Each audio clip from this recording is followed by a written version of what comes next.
सभी विद्यार्थियों को नमस्कार। मीनाज एजुकेशन हब में आप सभी का हार्दिक अभिनंदन है।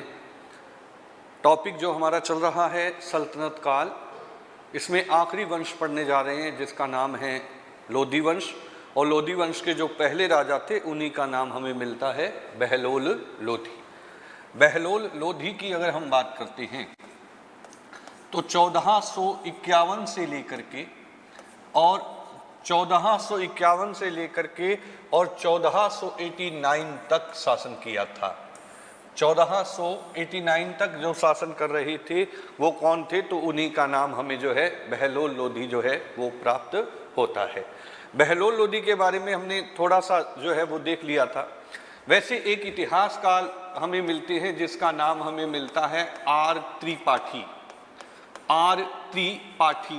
और आर त्रिपाठी कहते हैं कि लोधियों का जो राज्य है यह एक संघ राज्य था, यानी कि लोधियों के राज्य को संघ राज्य की संज्ञा दी गई थी। और संघ राज्य की संज्ञा जो है वो किसके द्वारा दी गई थी, तो हम कहें आर पी त्रिपाठी के द्वारा जो है वो इनको जो है वो कहा गया था। और इन्हीं के द्वारा जो है लोधी वंश की संस्थापना की गई थी। सीधा सीधा प्रश्न आ सकते हैं कि लोधी वंश के संस्थापक कौन थे, तो हमें पता होना चाहिए कि लोधी वंश की जो संस्थापना की गई थी, लोधियों को जो स्थापित कर रहा था वो व्यक्ति कौन था, तो उसी का नाम हमें जो है वो क्या मिलता है, तो बहलोल लोधी जो है वो मिलता है, जिसको कभी खान ए जहां की उपाधि दी गई थी। यानी कि बहलोल लोधी के पास में हम कहें कि उपाधि हमें मिली थी कि इसको जो है क्या कहा गया था, तो इसी को कहा गया था खान ए जहां। पढ़ा था हमने कि मोहम्मद शाह ने इसको जो है वो गोद ले लिया था, इसको जो है खान ए जहां की जो है वो उपाधि जो है वो हम कहें कि प्रदान की गई थी। ये बात हमने जो है वो देखी थी। लेकिन इसने भी अपने शब्द, अपने नाम के साथ में गाजी शब्द को जोड़ा था, यानी कि बहलोल लोधी के नाम के साथ में भी गाजी शब्द जुड़ा हुआ था। जबकि गियासुद्दीन तुगलक सल्तनत काल का पहला व्यक्ति था जिसके नाम के साथ में गाजी शब्द जो है वो जोड़ा गया था। ये अफगान साम्राज्य था। ये भी पूछा जा सकता है कि प्रथम अफगान साम्राज्य कौन सा था, तो हम कह सकते हैं कि प्रथम अफगान साम्राज्य जो स्थापित किया गया था वो बहलोल लोधी के द्वारा किया गया था। जबकि दूसरा अफगान राज्य स्थापित किया था शेर शाह सूरी ने। वो जो है वो शेर शाह सूरी के द्वारा जो है वो जो है स्थापित किया गया था। बहलोल लोधी की अगर हम और बात करें, बहलोल लोधी की अगर हम बात करते हैं तो इन्हीं के द्वारा बहलोली सिक्के जारी किए गए थे। बहलोली सिक्के जो है ये जारी किए गए थे और ये तांबे के सिक्के थे। ये जो है तांबे के सिक्के थे, बहलोली सिक्के जो इनके द्वारा जारी किए गए और ये अकबर के काल तक चलते रहे थे। जब तक अकबर ने अपनी नई मुद्रा जारी नहीं की थी तब तक जो है लेन देन के प्रयोग में कौन से सिक्के जारी होते थे, तो हम कहें कि बहलोली सिक्के जो है वो जारी होते थे। इसी बहलोल लोधी ने 1484 में बहलोल लोधी के द्वारा 1484 में जौनपुर को जीत लिया गया था। जौनपुर जो है वो हम कहें कि जीत लिया गया था। जौनपुर पे जो है वो अधिकार कर लिया था 1484 में। जौनपुर नगर की संस्थापना कभी फिरोज शाह तुगलक ने की थी।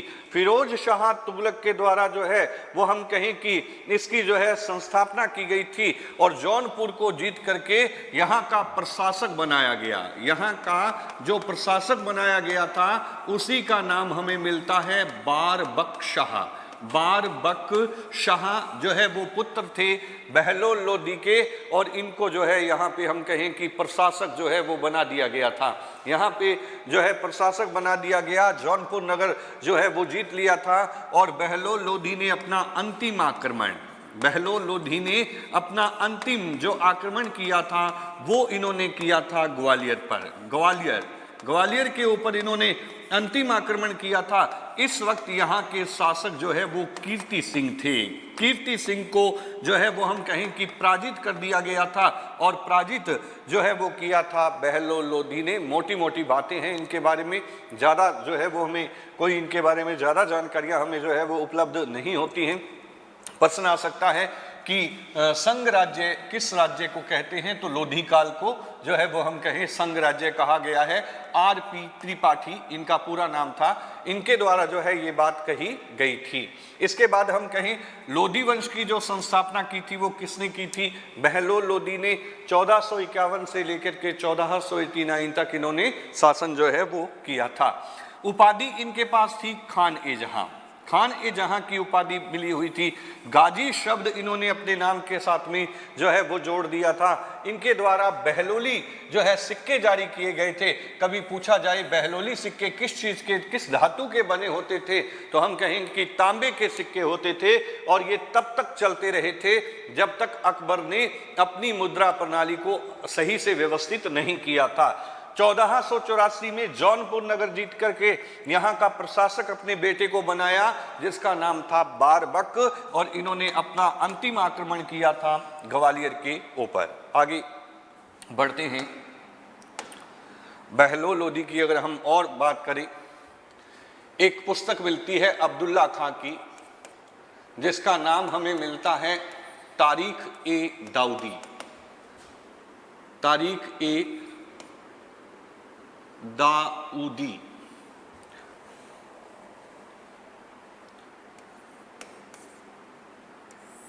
इसमें हमें लोधियों के राजस्व सिद्धांत की जानकारी जो है वो प्राप्त होती है कि बहलोल लोधी का राजस्व सिद्धांत जो है वो कैसा था। हम कहें कि इसी में हमें जानकारी उपलब्ध होती है कि बहलोल लोधी कभी सिंहासन पे नहीं बैठता था। बहलोल लोधी जो है ये हम कहें कि सिंहासन के ऊपर नहीं बैठते थे। ये बात हमें यहाँ पे जो है वो यहाँ से जो है वो प्राप्त होती है। ये सिंहासन पे नहीं बैठते थे। इन्होंने जो राजस्व का सिद्धांत दिया था, इसकी अगर हम बात करते हैं तो राजस्व के सिद्धांत की अगर हम बात करें तो ये कहते थे कि हम सभी समान हैं। इन्होंने सिद्धांत दिया, उसी को कहा जाता है समानता में प्रथम का सिद्धांत। समानता में प्रथम का जो है वो हम कहें कि सिद्धांत इनके द्वारा दिया था। ये सिद्धांत कहता है कि हम सभी अमीर बराबर हैं।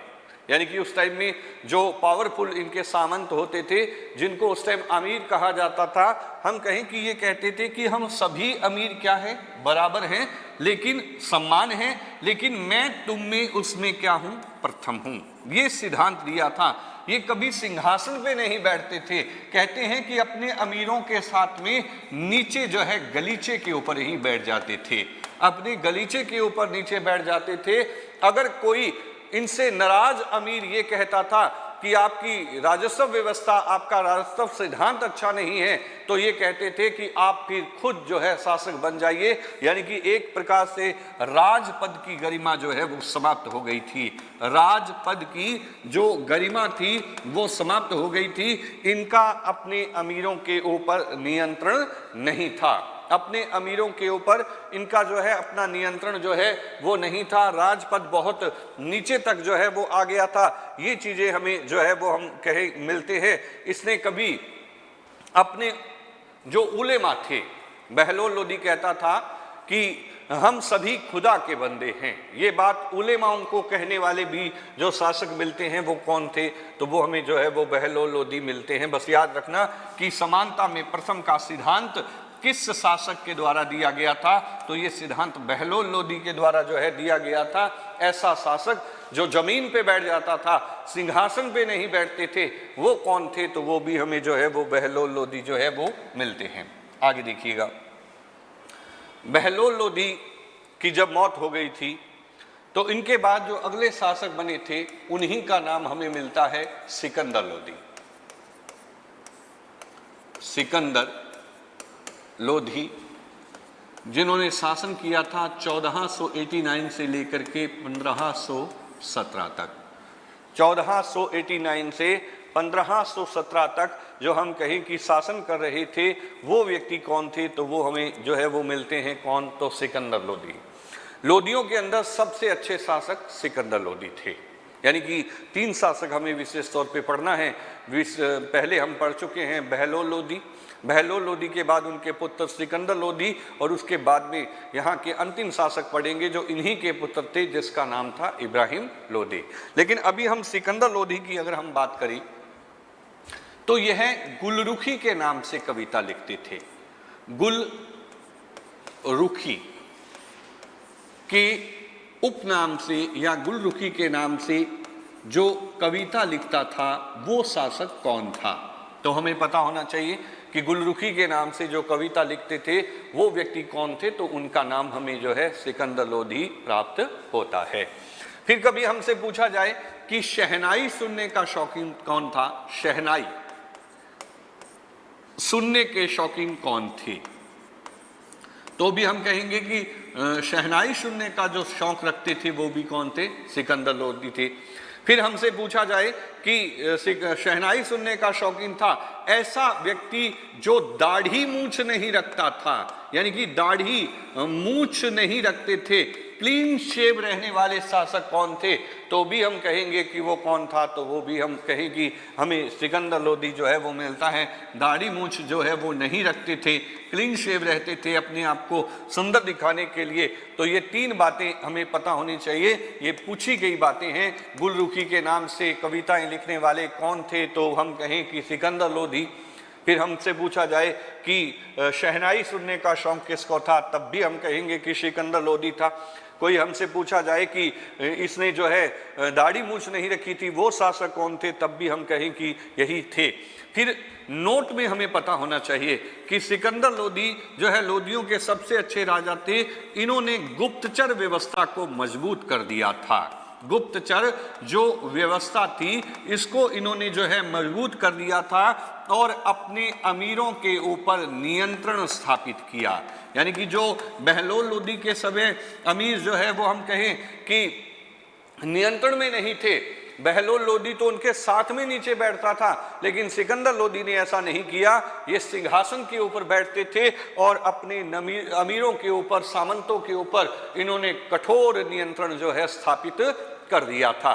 कठोर नियंत्रण स्थापित करके इन्होंने कहा था कि अगर मैं किसी गुलाम को या मैं किसी व्यक्ति को पालकी में बिठा दूं तो मेरे अमीर उसको कंधे पे उठाने के लिए जो है वो क्या रहेंगे, तैयार रहेंगे। ऐसी व्यवस्था जो है वो स्थापित कर दी थी सिकंदर लोदी के द्वारा। ये जो है वो हम कहें कि आगे जो है वो बातें पढ़ते हैं। सिकंदर लोदी की अगर हम और बात करते हैं तो इन्होंने 1504 में यमुना नदी के किनारे, यमुना नदी के किनारे एक शहर स्थापित कर दिया था और वो शहर था आगरा। तो कभी हमसे पूछा जा सकता है कि आगरा शहर किसके द्वारा बसाया गया था, तो हमें पता होना चाहिए कि आगरा शहर की संस्थापना जो है वो सिकंदर लोदी के द्वारा 1504 में यमुना नदी के किनारे की गई थी। लेकिन 1506 में इस आगरा को अपनी राजधानी बना लिया। यानी कि पहले 4 में इसको स्थापित किया और 1506 में जो है हम कहें कि इसको अपनी जो है वो क्या बना लिया था, राजधानी जो है वो इन्होंने स्थापित कर लिया था। क्योंकि राजपूताना जैसे क्षेत्रों के ऊपर, मालवा के क्षेत्रों के ऊपर भी नजर रखी जा सकती थी, तो इन्होंने जो है यहाँ व्यापारिक मार्ग था ये, और व्यापारिक मार्गों को जो है अपने कब्जे में लेने के लिए इन्होंने जो है वो हम कहें कि यहाँ राजधानी के तौर पे इसको जो है स्थापित कर दिया था। ये 1500 जो है वो 6 की बातें हमें जो है वो प्राप्त होती है। गुप्तचर व्यवस्था को जो है वो बहुत मजबूत जो है वो कर दिया था। जब यहाँ पे ये शासन कर रहे थे, जब दिल्ली के शासक सिकंदर लोदी थे, तब हम कहें कि मेवाड़ में एक शक्तिशाली राजा जो है सिंहासन के ऊपर बैठ गए थे। मेवाड़ में 1509 में जो राजा बने थे उन्हीं का नाम था राणा सांगा। इनको संग्राम सिंह प्रथम भी कहा जाता है। राजस्थान की दृष्टि से इंपॉर्टेंट प्रश्न हो जाता है कि जब राणा सांगा सिंहासन के ऊपर विराजित हुए थे तब दिल्ली के शासक कौन थे, तब हम कह सकते हैं कि हम कहें सिकंदर लोदी थे। या ये भी पूछा जाए कि दिल्ली में जब सिकंदर लोदी सत्ता में थे तो मेवाड़ में शक्तिशाली किस शासक का राज्य अभिषेक हुआ था, तब भी हम ये कहेंगे कि ये जो है वो राणा सांगा जो है वो हमें यहाँ से जो है वो मिलते हैं। आगे देखिएगा, सिकंदर लोदी की अगर हम और बातें जो है वो देखते हैं, इन्होंने अपने भाई को जो है पराजित कर दिया था। इसके बाद इनकी जो धार्मिक नीति जो है वो हम देखें, धार्मिक नीति की अगर हम बात करते हैं तो इनकी धार्मिक नीति की दृष्टि से यह कट्टर व्यक्ति था। धार्मिक तौर पे अगर हम इनका मूल्यांकन करते हैं तो अगर हम कहें सिकंदर लोदी की बात, तो सिकंदर लोदी जो है वो एक कट्टर किस्म के व्यक्ति थे। सिकंदर लोदी एक कट्टर मुस्लिम था। इसने एक बोधन नामक व्यक्ति को, बोधन नामक हिंदू था ये, या हम ये भी लिख सकते हैं कि बोधन नामक एक ब्राह्मण था। सिकंदर लोदी के सामने बोधन नामक एक ब्राह्मण था जिसको इसने जो है जिंदा जला दिया था।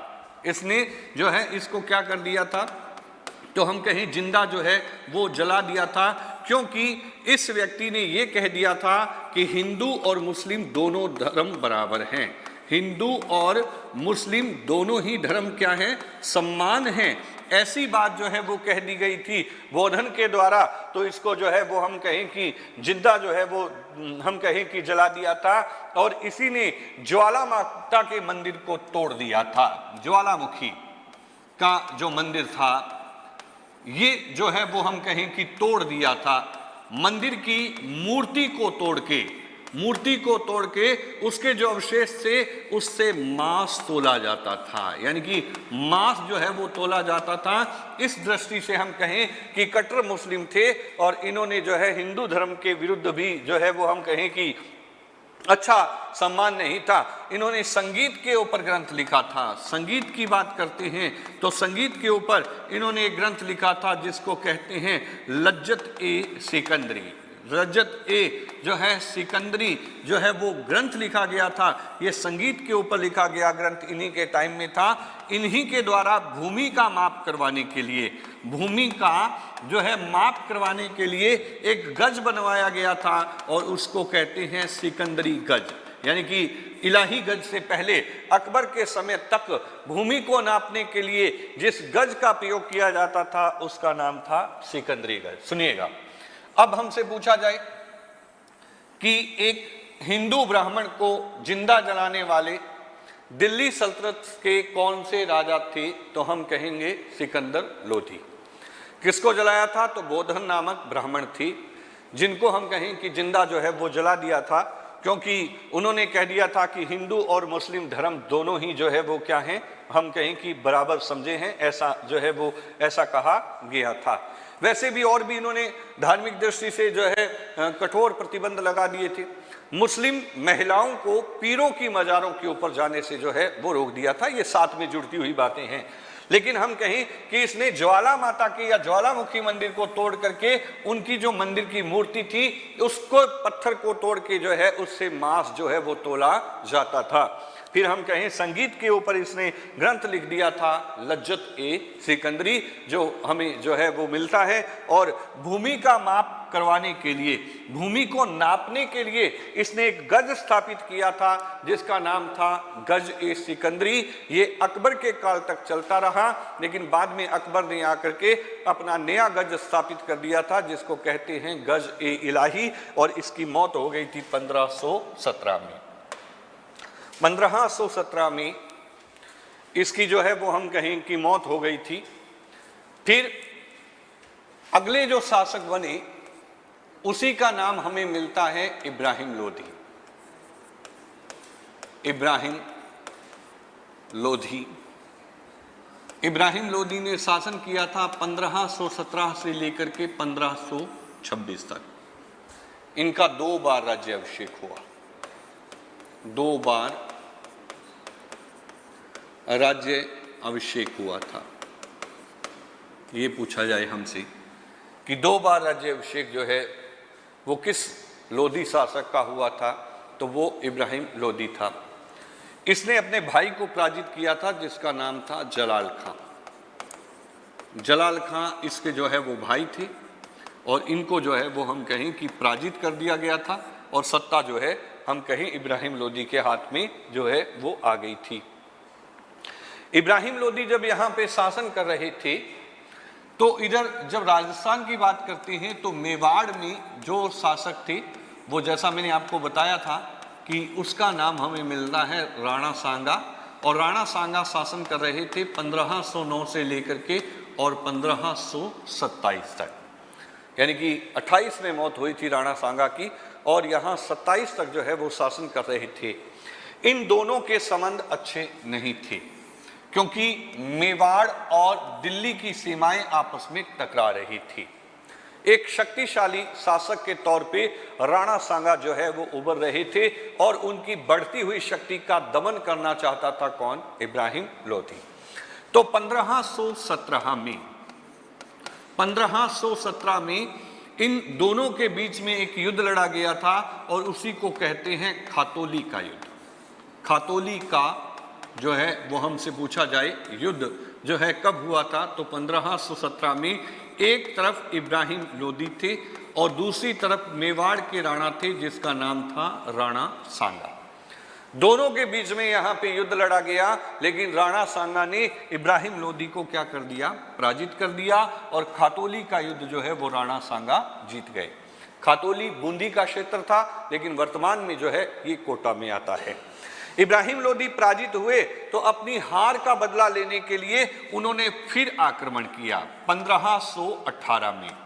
1518 में इन दोनों के बीच में हम कहें कि फिर युद्ध होगा और इसी को कहते हैं बाड़ी का युद्ध। कौन सा युद्ध कहते हैं? तो हम कहें कि बाड़ी का युद्ध कहते हैं। वही चिर प्रतिद्वंदी यहाँ पे थे, यानी कि राणा सांगा और इब्राहिम लोदी के बीच में जो है 18 में युद्ध लड़ा गया था, जिसको जो है बाड़ी का युद्ध जो है वो हम कहें कि कहते हैं।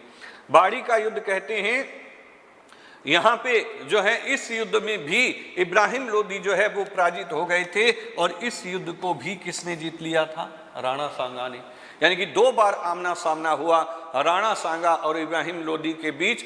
दोनों बार जो है इब्राहिम लोदी जो है वो क्या हो गए थे? पराजित हो गए थे। इब्राहिम लोदी के जो है विरोधी थे।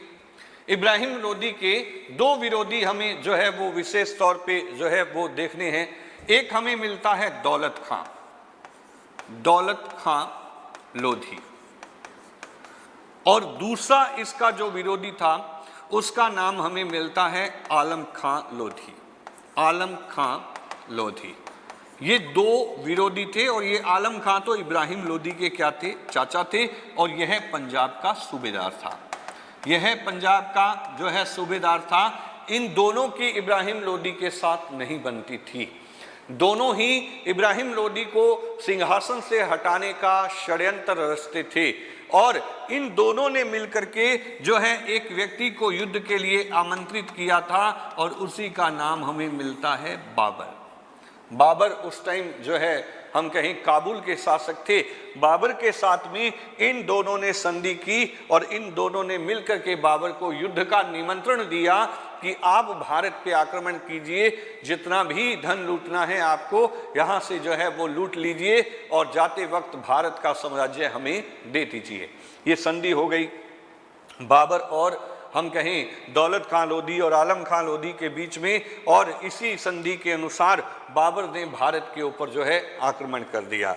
इसी के अनुसार बाबर ने जो है भारत के ऊपर आक्रमण कर दिया और ये आक्रमण हुआ था 21 अप्रैल को। 21 अप्रैल 1526 21 अप्रैल 1526 को युद्ध लड़ा गया था और इसी को कहते हैं पानीपत का प्रथम युद्ध। पानीपत का प्रथम युद्ध। और पानीपत के प्रथम युद्ध की बात करें तो वैसे पानीपत के 3 युद्ध हुए हैं। पानीपत का प्रथम, द्वितीय, तृतीय। पहला हुआ 1526 में, दूसरा होता है 1556 में और तीसरा होता है 1761 में। यहाँ हम कहें कि इब्राहिम लोदी थे। इब्राहिम लोदी के साथ में जो है ग्वालियर के राजा थे, ग्वालियर के शासक थे, जिसका नाम हमें मिलता है विक्रमजीत। विक्रमजीत जो है वो हम कहें कि यहाँ पे हमें जो है वो मिलते हैं विक्रमजीत या विक्रमादित्य भी कहते हैं इसको। ये हमें ग्वालियर का राजा मिलता है जो हम कहें कि साथ में था किसके? इब्राहिम लोदी के। इसके विरोध में जो है खड़े थे कौन? तो मुगलों के शासक थे जिसका नाम था बाबर। बाबर और इस इब्राहिम लोदी के बीच में 21 अप्रैल 1526 को पानीपत का प्रथम युद्ध जो है वो लड़ा गया और ये भारत का निर्णायक युद्ध था। इस युद्ध में बाबर जीत गए। इस युद्ध में बाबर जो है जीत गए थे और इब्राहिम लोदी यहाँ पे हार गया। इब्राहिम लोदी यहाँ पे हार गया और इसी के साथ में भारत में लोधी वंश जो है वो क्या हो गया, समाप्त हो गया। जैसे ही हार हुई, रणभूमि में लड़ते हुए जो है वो हम कहें कि यहाँ पे जो है वो मारा गया था और ये जो है वो इब्राहिम लोदी रणभूमि में मारे गए। वैसे भी अगर हम कहें पूरी सल्तनत काल के एकमात्र राजा थे जो रणभूमि में लड़ते हुए मारे गए थे तो वो इब्राहिम लोदी थे। यहाँ लोदियों की सत्ता भारत में समाप्त होती है और बाबर भारत में एक नया वंश स्थापित कर देता है और उसी को कहते हैं मुगल वंश। कभी हमसे पूछा जाए मुगल वंश की नींव किसने डाली थी तो हमें पता होना चाहिए बाबर ने। किस युद्ध के बाद नींव डली थी? तो पानीपत का प्रथम युद्ध जो 21 अप्रैल 1526 में लड़ा गया था और इसी युद्ध के बाद मुगल वंश की भारत में जो है वो क्या हो गई थी, संस्थापना हो गई थी।